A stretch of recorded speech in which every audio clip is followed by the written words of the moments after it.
नमस्कार, मैं Rana Yashwant India news पर आपका स्वागत करता हूँ। आवाज़ की एक बड़ी दुनिया होती है। जितने लोग, उतनी आवाज़ें, तरह-तरह की किस्म-किस्म की आवाज़ें। लेकिन कुछ आवाज़ें ऐसी होती हैं, जो अपने होने का पता देती हैं, अपनी पहचान भेजती हैं। ऐसी आवाज़ें जब सुर पर सवार होती हैं, सुर के साथ चलती हैं, संगीत से सज जाती हैं, तो नायाब नगमे देती हैं, गीत देती हैं। ऐसी एक आवाज़ आज मेरे साथ है, जिसने कई ऐसे गीत दिए जो हम आप अक्सर गुनगुनाते रहते हैं। जैसे कभी नीम नीम कभी शहद शहद, यार ने मुझको मैंने यार को सोने न दिया, माही वे, और इतने बेहतरीन गाने देने वाला नाम मधुश्री का है। आपका इंडिया न्यूज़ पर बहुत बहुत स्वागत है। मैं पहले चाहूँगा कि आप मेरे दर्शकों को अपनी आवाज़ से अपना तारुफ़ कराएँ।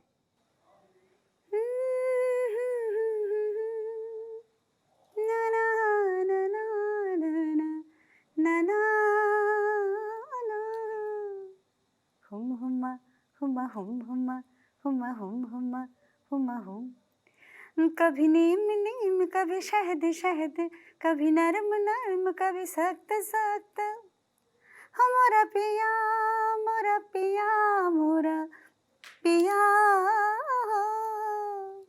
नजरों के तीर में बसा है प्यार जब भी चला है वो दिल के पार लज्जा से मरे रे ये जिया पिया लज्जा से मरे रे ये जिया पिया क्या रे बात है! क्या बात लज्जा है! से मरे रे ये जिया। ये म्यूज़िक तो रहमान का है।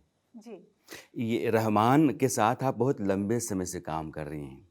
रहमान तक पहुँचना किसी भी सिंगर के लिए एक सपना सा होता है, ख्वाब सा होता है। आपकी और रहमान की जोड़ी कैसे बनी? ये मुलाकात कैसे हुई?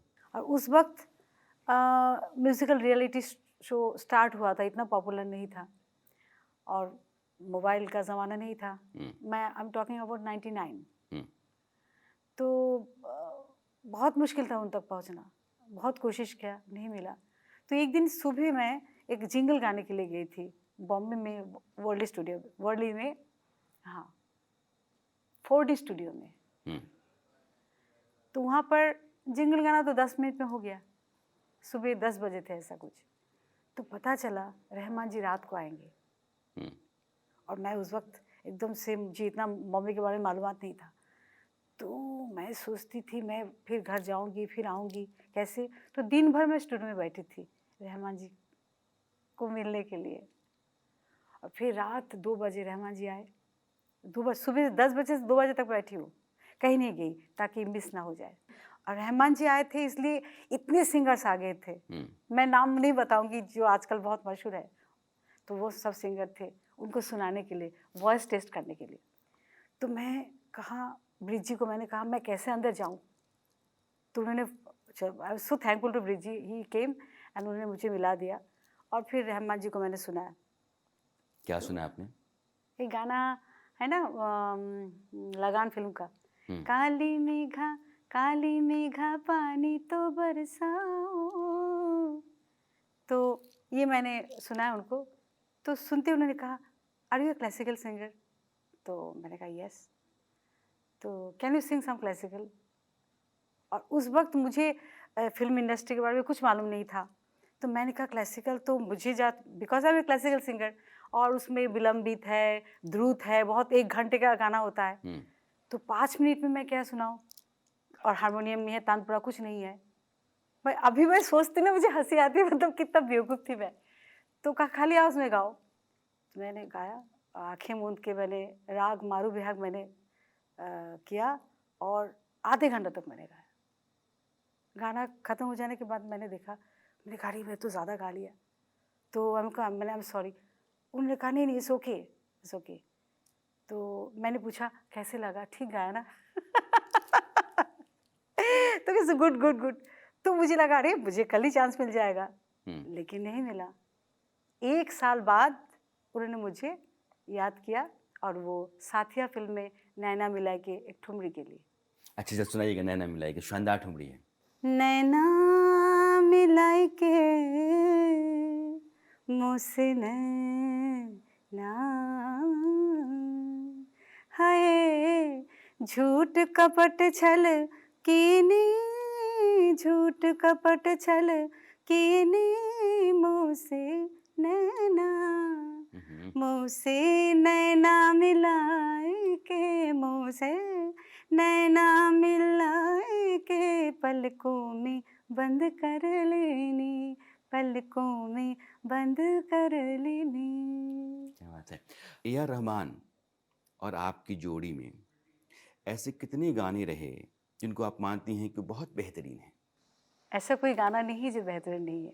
जो आपको बहुत पसंद है, मैं सुनना चाहता हूँ। तू बिन बताए मुझे ले चल कहीं जहाँ तू मुस्कुराए, मेरी मंजिल वही मीठी लगे, चख देखी अभी मिश्री की डाली, जिंदगी हो चली, तू बिन बता मुझे ले चल कहीं।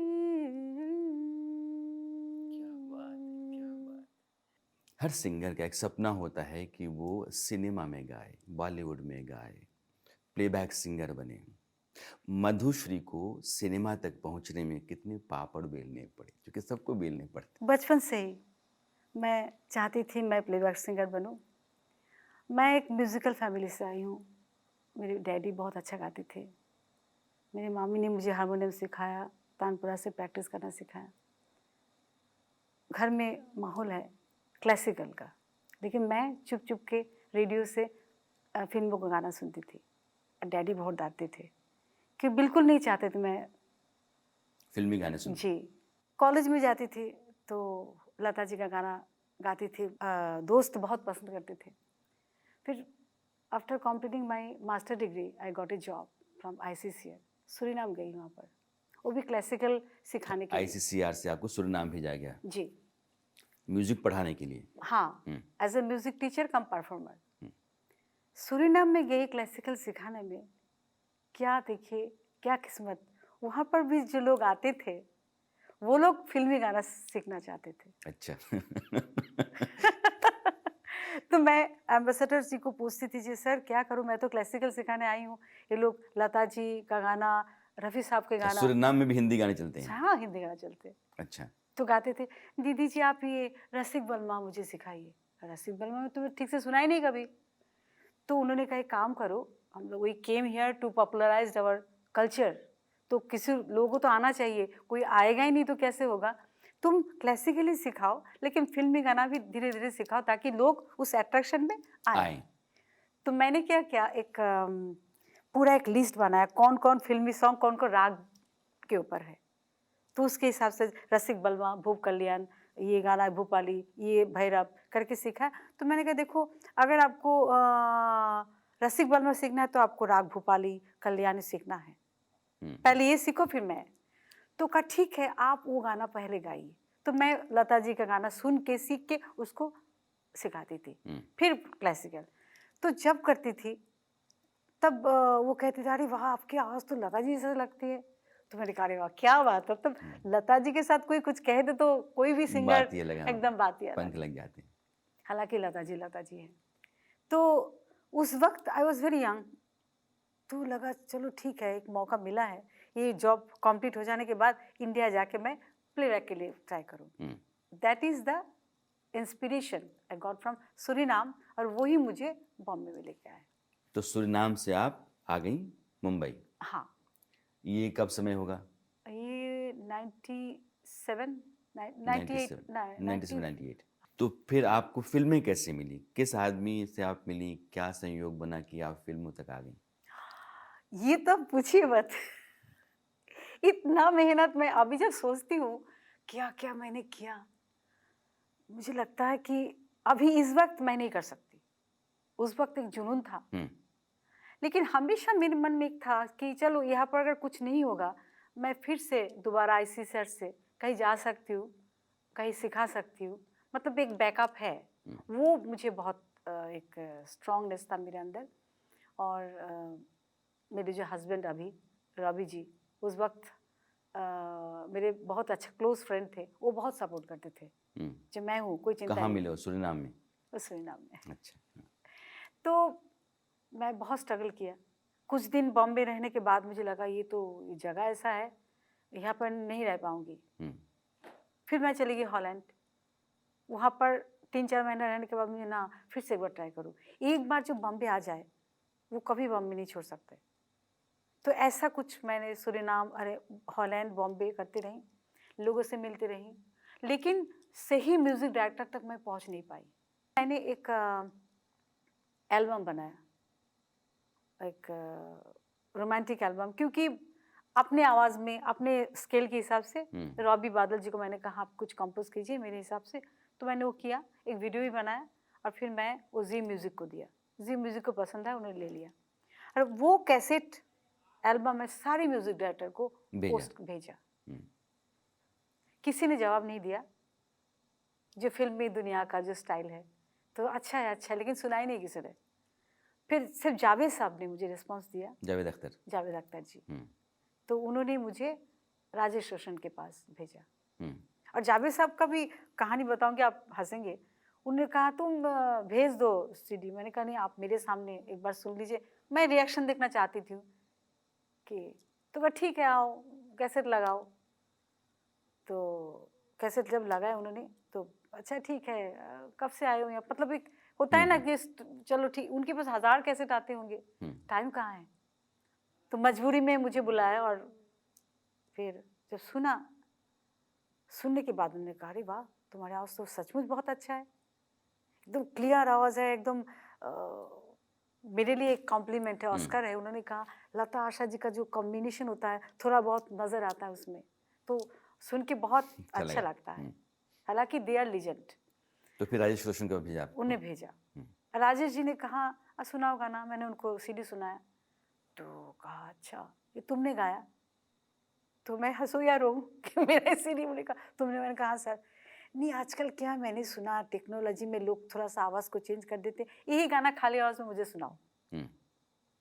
तो मैंने कहा सुना, हाँ अच्छा लगा है। जरा गाना सुनाइए वो जो आपने एल्बम के तौर पर लोगों को भेजा कि भाई यही मेरी आवाज़ है, मुझे काम दे दो। ले जा मेरा संदेश तो ले जा, मेरे पिया के देश हवा, आके मुझे वो ले जाए जो छोड़ गए तन्हा ओ हवा, ले जा मेरा संदेश तू ले जा।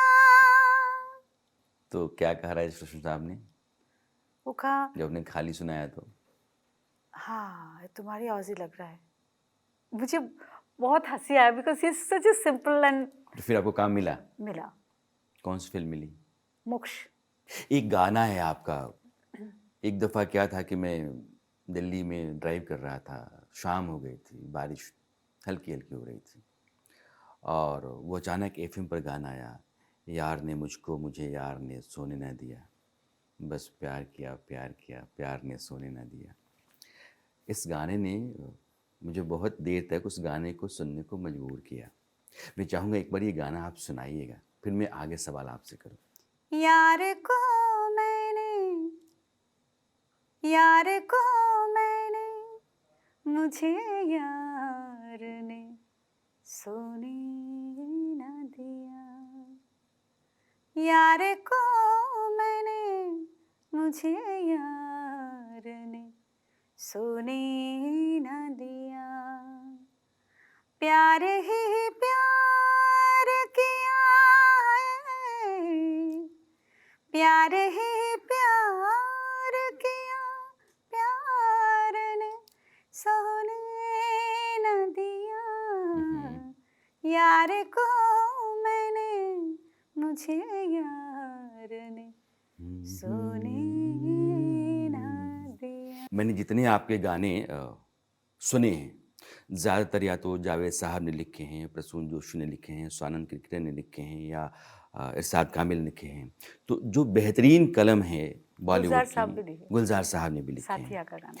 तो ये लिखने वाले लोग पहले तय हो जाते हैं आपके लिए, म्यूजिक डायरेक्टर्स के बाद आता है, या म्यूजिक डायरेक्टर पहले आ जाता है, लिखने वाले बाद में आते हैं, आप उसके बाद जुड़ती हैं? कैसे गाने बनते हैं आपके? देखिए ये तो मुश्किल है कहना, क्योंकि मुझे जो बुलाया जाता है गाने के लिए, जब गाना रेडी हो जाता है तभी बुलाया जाता है। मतलब ये दूसरे म्यूज़िक डायरेक्टर के साथ ऐसा हुआ, जैसे शंकर महादेवन, एम किरवानी, राजेश रोशन जी, गाना ऑलरेडी तैयार है तो मुझे बुलाया गया, मैं गाना सुना, रिकॉर्ड किया। रहमान जी के साथ कुछ अलग होता है। रहमान जी पहले बुला लेते हैं, कुछ गुनगुनाते हैं कीबोर्ड में, अच्छा तुम कुछ आवाज़ निकालो, मैं कुछ आलाप किया, फिर वो धुन बनाते हैं, फिर बुलाते हैं लिरिसिस्ट को, लिखाते, फिर मैं दोबारा डबिंग करती हूँ। और कुछ कुछ गाना ऐसा हुआ है कि मैंने रहमान जी भी गाना तैयार करके मुझे बुलाया, जैसे स्वदेश फिल्म में गाना रेडी था, ट्रैक तैयार था, मैं गाना गाने गई, ऐसे ही वो गाना कौन सा था? पल पल है भारी वो विपता है आई, मोहे बचाने अब आओ रघुराई, आओ रघुवीर आओ, मोरे श्री राम आओ, मोरे मन के स्वामी, मोरे श्री राम आओ, राम राम जपती हूँ, सुन लो मेरे राम आओ, राम राम जपती हूँ, सुन लो मेरे राम जी। क्या बात है! अभी आपने ये कहा कि मैं कोलकाता से चली, घराना ऐसा था कि वहाँ संगीत पहले से ही था। पिताजी चाहते थे कि शास्त्रीय संगीत में ही रहो, ये जो हिंदी फ़िल्मों के गाने हैं मत सुनो। वहाँ से आप निकलीं, आप सूरीनाम चली गईं, सूरीनाम से हॉलैंड चली गईं, हॉलैंड से फिर आप बॉलीवुड में आ गईं। एक लंबा सिलसिला रहा है। जी आपको हिंदुस्तान सुन रहा है।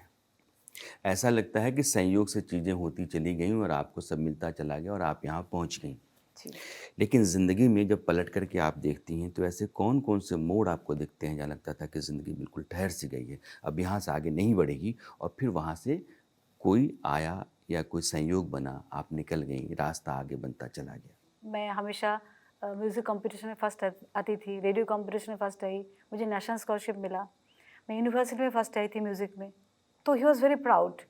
तो बॉम्बे का जो डिसीजन उनको बिल्कुल पसंद नहीं था, 2 साल तक मुझसे बात नहीं किया उन्होंने। एक तरह से मैं बगावत करके बॉम्बे आ गई, मुझे आना है। मुझे ये था कि एक ही ज़िंदगी है, एक बार ट्राई करो, नहीं होगा तो फिर जाएंगे। उस वक्त एक चीज़ था, जब फ़ोन करती थी मम्मी को या तो किसी को, सबका एक ही क्वेश्चन था, गाना मिला तुम्हें? और उस डर के मारे में फ़ोन नहीं करती थी। लगता था, कभी-कभी ऐसा लगता, सुबह जागती थी, मैं कहाँ हूँ, क्या करूँ? I know they are all my well wisher, वो लोग चाहते थे मेरा हो, और नहीं हो रहा था, थम गई थी ज़िंदगी। तो मुझे बहुत फ्रस्ट्रेशन होता था, बस वो एक। और दूसरी बात था, बहुत स्ट्रगल करती थी एज ए लेडी। मैं बहुत यंग थी जब बॉम्बे आई, और देखने में तो ठीक ठाक हूँ। बहुत मुश्किल का सामना करना पड़ा कि गाने से ज़्यादा लोगों को बाकी चीज़ में इंटरेस्ट था। अच्छा, मेरा ये महसूस किया आपने? महसूस किया, लेकिन मैं आई एम ब्लेस्ड, क्योंकि बचपन में बहुत छोटी उम्र में मैं सूरीनाम चली गई, ज़िंदगी देख चुकी हूँ। मुझे लक्ष्य था मेरा कि मुझे गाना ही करना है, बाकी चीज़ों में नहीं जाना है। आप इस बात का इशारा कर रही हैं कि सिर्फ फ़िल्म में काम करने के लिए जो बातें कहीं सुनी जाती हैं जी। फ़िल्मों के बारे में, वहाँ के लोगों के बारे में, सिर्फ उसी के लिए नहीं, अगर आप गाना भी गाना चाहते हैं या चाहती हैं, म्यूज़िक देना चाहते हैं या चाहती हैं, तब भी आपको वैसे लोग मिल जाते हैं। बिल्कुल। और एक चीज़ मैंने महसूस किया, to meet the right people is very important. वो हम पहुंच नहीं पाते। नॉर्मली क्या होता है, इतना लोग, सब गलत लोग भी जुड़े हैं कि आपको उस लोग तक, देखिए म्यूजिक डायरेक्टर तो अच्छे ही होते हैं, डायरेक्टर प्रोड्यूसर अच्छे ही होते हैं, उनका काम ही फिल्म बनाना या तो म्यूजिक करना, लेकिन सही लोग तक पहुंचना न्यू कमर्स के लिए, स्ट्रगलर के लिए बहुत मुश्किल होता है। वो अगर नहीं होता है तो बाकी दूसरे लोगों के बातचीत में आ जाते हैं, फिर उनके जो मकसद खो जाता है फिर वो। आप जिस समय में आई उस समय बॉलीवुड में कुमार सानू, जी, अलका याग्निक, उदित नारायण, कविता कृष्णमूर्ति, ये लोग बड़ा नाम हो चुके थे। बिल्कुल। जब आपको गाने मिले और इन लोगों से मुलाकात कभी आपकी हुई तो इन्होंने कभी कहा कि नहीं तुम बहुत अच्छा गाती हो, आवाज़ तुम्हारी अच्छी है, इन्होंने तारीफ़ की कभी आपकी? बिल्कुल तारीफ़ की। यहाँ पर एक चीज़ तो मैंने देखा है फ़िल्म इंडस्ट्री में, आई डोंट नो कहना चाहिए कि नहीं चाहिए, कोई किसी के सामने बुराई नहीं करते। सामने सब तारीफ़ ही करते हैं, हाँ। पीछे चाहे कुछ भी करे। अब मेरे कुछ सवाल होंगे, वो खटाखट से होंगे और खटाखट से जवाब मैं आपसे चाहूँगा। मधुश्री के लिए बेहतरीन प्लेबैक सिंगिंग की आवाज़ कौन सी? मोहम्मद रफ़ी साहब and Lata Mangeshkar. Music director? एक म्यूज़िक डायरेक्टर के लिए नहीं कह सकती हूँ, मुझे शंकर जयकिशन, मदन मोहन, आर डी बर्मन या रहमान, एम किरवानी। अच्छा, एम किरवानी को भी मानती हैं।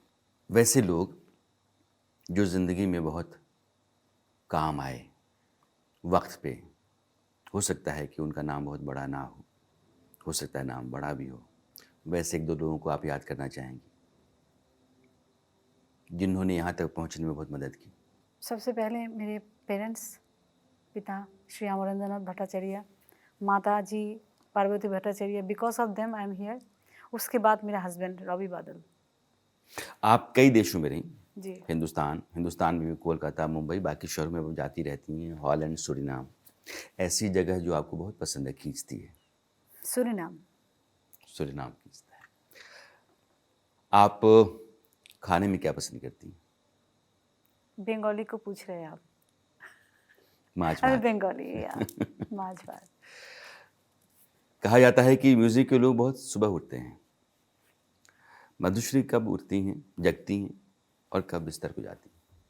बचपन में मैं 4:30 बजे, सुबह 4:30 बजे जाग के मैं प्रैक्टिस करती थी, 6-6 घंटा प्रैक्टिस करती थी। ऐसे ही रूटीन था मेरा। जब से रहमान जी से मुलाकात हुई तो चेंज हो गया, बिकॉज रात को ही काम करते हैं। तो अभी क्या है, जब भी जागे तभी सुबह। तो जिंदगी ऐसी चलती है। जी, ऐसी कोई फिल्म जो आपको बहुत पसंद है? शोले बहुत पसंद है। बहुत पसंद है। ऐसा कोई वक्त जो तकलीफ देता है? ये कहना मुश्किल है। जब मैं अकेली रहती हूँ तब मुझे अच्छा नहीं लगता है। वो वक्त जो जब भी याद करती हैं तो बहुत खुश हो जाती हैं, जिंदगी की सबसे बड़ी खुशी दे गया? मैं रेडियो कंपटीशन में फर्स्ट आई थी और मेरे डैडी बहुत कंजर्वेटिव था। मैं डैडी से बहुत डरती थी क्योंकि अगर मैं प्रैक्टिस नहीं किया तो बहुत पिटाई करते थे मुझे। लेकिन मैं हमेशा कहती थी मुझे, हम लोग ज़मीन पे बैठ के खाना खाते थे, ब्राह्मण थे तो ये परंपरा था। तो मैं कहती थी मुझे डाइनिंग टेबल में खाना अच्छा लगता है। डैडी खिलाफ थे। जब मैं रेडियो कंपटीशन में फर्स्ट आई, दूसरे दिन डैडी डाइनिंग टेबल खरीद के लाए और डांस किया। दैट मोमेंट मैं अभी भी सोचती हूँ। किसी भी औलाद के लिए ये सबसे बड़ा पल होता होगा कि आप माँ बाप को सबसे ज़्यादा खुशी दे पाते हैं। आखिर में चलते चलते मैं चाहता हूँ कि आपकी आवाज़ का सिग्नेचर मैं छोड़ता हुआ जाऊँ। एक गाना जो आपका है, हम हैं इस पल यहाँ, उसको आप सुना दें। मैं आपको इस बारे में कहना चाहूँगी, 2005 में एक गाना रिलीज़ हुआ था और 2005 में मेरे डैडी गुजर गए। डैडी मुझे 2-3 साल बात नहीं की। जब भी मैं फ़ोन करती थी तभी फ़ोन रख देते थे क्योंकि उनका पसंद नहीं था मैं बॉम्बे प्लेबैक में। कभी नीम नीम में बहुत खुश हो गए थे। लेकिन जब हम ये गाना रिलीज़ हुआ तो डैडी ने मुझे खुद फ़ोन किया, हम्म, कहा तुमने बहुत अच्छा गाया। हम हैं इस पल यहाँ, जाने हूँ कल कहाँ, हम मिले ना मिले, हम रहे ना रहे, रहेगी सदा यहाँ प्यार की दास्तां, सुनेंगे सदा जैसे ये ज़मीं आसमां, हम हैं इस पल यहाँ। संगीत के साथ खूबसूरत बात ये है कि जो आवाज़ उसके साथ चलती है, ये प्यार की दास्तां आसमां ज़मीं हमेशा सुनता है, वैसे ही एक गायक की आवाज़ हमेशा रहती है, बुलंद रहती है, आबाद रहती है। मुझे लगता है कि आपकी आवाज़ बॉलीवुड में कुछ चुनिंदा आवाज़ों में से है, जो जब कभी भी कान में आती तो वो आपको एक अलग सा एहसास दे कर के जाती है। आप बहुत खुशनसीब हैं कि आपको ऐसी आवाज़ मिली है और आपकी आवाज़ वैसे ही हमेशा बुलंद रहे। आप इंडिया न्यूज़ पे आईं, आपने समय निकाला, आपने बात की, बहुत-बहुत शुक्रिया। Thank you so much. बहुत खुशी है आपसे। आप इतना अच्छा बात करते हैं कि मैं आपका फ़ैन बन गई। थैंक यू, बहुत-बहुत शुक्रिया आपका। Thank you.